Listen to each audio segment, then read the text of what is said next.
Hello guys, welcome to a new video. Today we're going to talk about my first experience with an observership or a shadowing. This observership is kind of different because it's a preclinical observership and it's not about one field.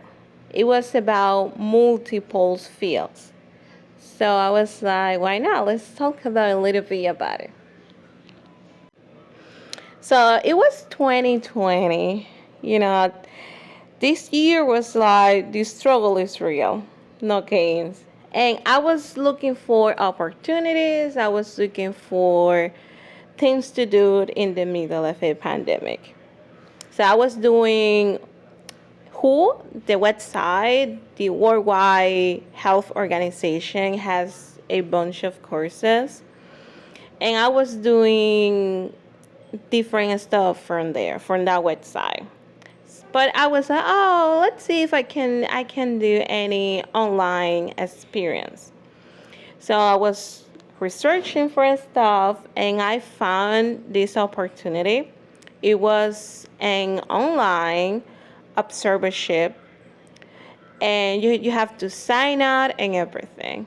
But it was a preclinical. But I was like, even it's a preclinical observership, I didn't have any experience with the US system and I feel like it's free. It was a free experience and I'm free. It was in the middle of the pandemic and everything, so everything was online. And I was like, why not? We have a section every Monday. It was like at night, 1 hour. If I don't mistake it. It was 1 hour every Monday. And after our, let's say, class or experience, we have a test. And that test was available for the entire week. And we have a doctor, and that doctor was the hoster, let's say, and he was there during the entire period of the experience. Every Monday we have a new doctor from different fields, from internal medicine, surgery, family medicine, and so on. And every doctor gave us their experience about with the field. Sometimes they were presenting cases, also some videos. I remember one time, I don't think it was the emergency doctor. They have in her school, they have some videos like mimic like in emergency room situations and cases. And that was really fun. I was like, wow, that's great. Also, I remember one doctor, he was an emergency doctor, but that he was working for the NASA. And I was like, oh my God, is that possible? Because in my mind, the only way you can apply for that type of a specialty is like you are part of the military forces. But he wasn't. He was explaining his job and how he got into the field without being a military or anything related. And he showed up a little bit of his work. Also, we discussed cases and all that mattered too. I don't know if you know, but observership are not clinical experience. It's just shadowing. You cannot be involved with any patient directly or anything. But you can see what they're doing. Also, you can discuss cases. And it was a preclinical. It was like a pre-med observership, so it's more limited. But you have the chance to talk with a doctor and ask questions about it. Oh, I see this and that, and I believe this is the diagnostic X or Y, and expose how do you feel and discuss different cases. By the way, I make a couple of posts on my Instagram talking about what is an observership, difference between an observership and externership or any U.S. clinical experience, because I know there is a bunch of concepts and bunch of terms that you can be kind of confused about it. But to recap, observership is not a U.S. clinical experience. So, also, I made a post where I list a couple of hospitals that offer online observership and online U.S. clinical experience. Also, observerships opportunities for INGs, because after you graduate, it's kind of hard to find an U.S. clinical experience. So I know some people start with observership, and through an observership find an U.S. clinical experience. So I make a list about observership that graduates, INGs, graduates can apply. So check out my Instagram for sure. I'm gonna leave the link in the description box below. Also, it was a family medicine doctor that he was talking about his experience in Kansas, I think so. And that was fun. It was a nice experience. As I said, it was my first introduction with the US system because I didn't have any idea. So it was a nice experience because we have a variety of different doctors with different fellowship and specialties, and we can have like a glance, like a little bit of how that work. Oh, yeah. I remember. So it was also that was like 2 years ago. So, excuse me, I've kind of because some memories are like blurry.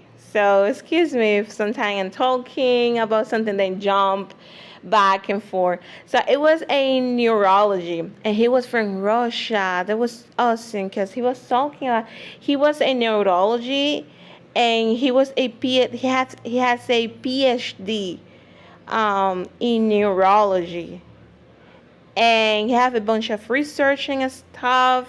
And he wasn't in the clinical part, but he was in like the research move, and that was awesome.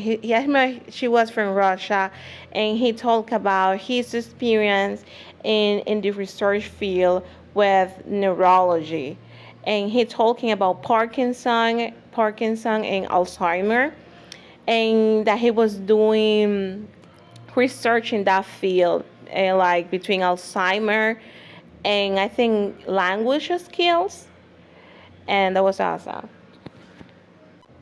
As I said, we have to take a test, and after that test, that section count as part of our hours, because it wasn't enough just to go there and listen. So we have to participate, and also we have to take a test after the section to get a final certificate. So after you finish with the experience, you have a certificate with the amount of hour that you attend. And you can use it later on based on what you're looking for. But I got my certificate. I think I did like 30 hours of experience, like 30 or 40 hours, because it was like every Monday 1 hour. So I was doing that from October to June or May. I don't recall exactly. So I got my certificate through email, and it's part of my CV for sure. But besides that, to be honest, the most important part of that opportunity, it's like I got a glance of every field. So it was my first experience with the system, and I took advantage of everything because I asked questions to the different doctors about different stuff from different fields. And also they talk about everything, and that was a really nice experience. So as like my first experience, it was awesome. I couldn't ask for more, to be honest. This kind of experience are really helpful, especially if you're studying for your USMLE and you show like, okay, I'm gonna study for my USMLE, but I'm doing something else. Especially if you are already graduate, that that help. Okay, you're studying for USMLE, but it's not just studying. I'm doing something else. So I don't know if you want a video about like extracurricular activities that you can do for enhance your CV or working on your CV while you're studying for your USMLE or that type of matter. Let me know in the comment below if you want that type of content. Here on YouTube or on Instagram, like a couple of ideas that you can do while you're studying for USMLE that in the future is going to help you with your CV and curriculum. Let me know in the section below, please. Oh, wait. I didn't mention this part. I met people from everywhere, like everywhere, and that was awesome because I have that opportunity that I met people from Italy, from Germany, Canada, India, Pakistan, Argentina, Chile. That was in us. That was awesome. And I'm still in contact with some of them.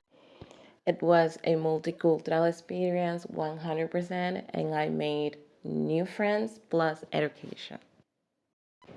This is the end of the video. To be honest, this video was more like chill out, move vibe. Me talking randomly about my observership experience online. And you can follow me on Instagram. I have the same username and I try to post weekly. I try. And follow me there. And see you next week in another video. Bye.